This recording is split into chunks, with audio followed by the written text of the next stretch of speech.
So let's start by talking a little about your history of video games. What games did you play growing up? Oh gosh, growing up, I think the first game I remember playing was, of course, any of like the Super Mario's, and I have a very distinct memory of Excite Bike, and like making your own courses, and I had an obsession with that game, and I have my phone case is the old school Nintendo controller, so I have a very affinity for just that time period. It's a good memories of me and my brother and my sister, and blowing into the cartridge to make it work. But yeah, so that's kind of my earliest memory. Do you have a favorite memory that stands out from back those days? Oh gosh, I think I remember a lot of arguing about whether it was Princess Toadstool or Princess Peach. I refuse to call her Princess Peach. There's a lot of that. Yeah, so a lot of that. Not wanting to be a damsel in distress and just kind of forming what I wanted to be, like Mario and Luigi. I didn't want to be the girl getting rescued, and so kind of video games kind of formed who I am.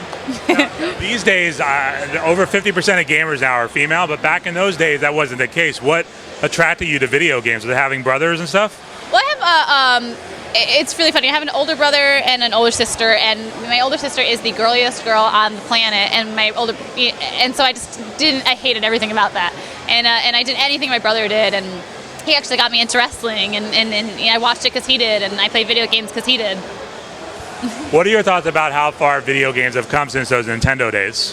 Oh my gosh, it's funny because if you would have, I remember playing like Gran Turismo and stuff, and I would get yelled at from my brother for moving the wheel, like for moving the controller as if it was a wheel, and he's like, it's not going to help you, and like one day like you'd have like a Wii and stuff that you could actually move and control it. Like I just remember him being like, that's not going to help you do anything. It's just stuff like that is just, it makes me feel very dated and old to see how far technology has come, and especially with our game, like I remember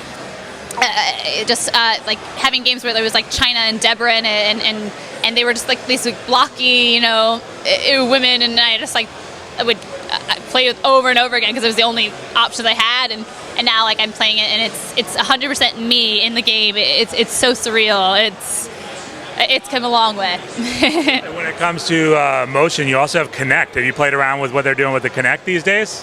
I have not.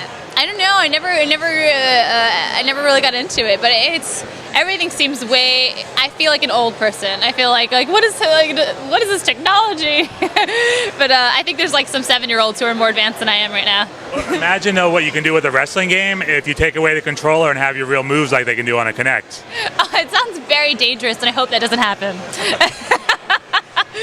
Now you're going to be DLC in this game. Talk a little about how realistic looking your character is compared to your real life persona. The funny thing is that I never got scanned. I didn't even know I was in the game. It was all a big surprise at SummerSlam, and they did such an amazing job. And she has my moves, and she has my everything. Like it looks just like me, and she's tiny, and I just got to play with her for the first time, and it somehow without just on their own, they made the most realistic little AJ, and it's amazing and surreal. Now you just need to take this character and put it in those old Nintendo games, right? See how you would do then. That'd be awesome. But like all pixelated somehow.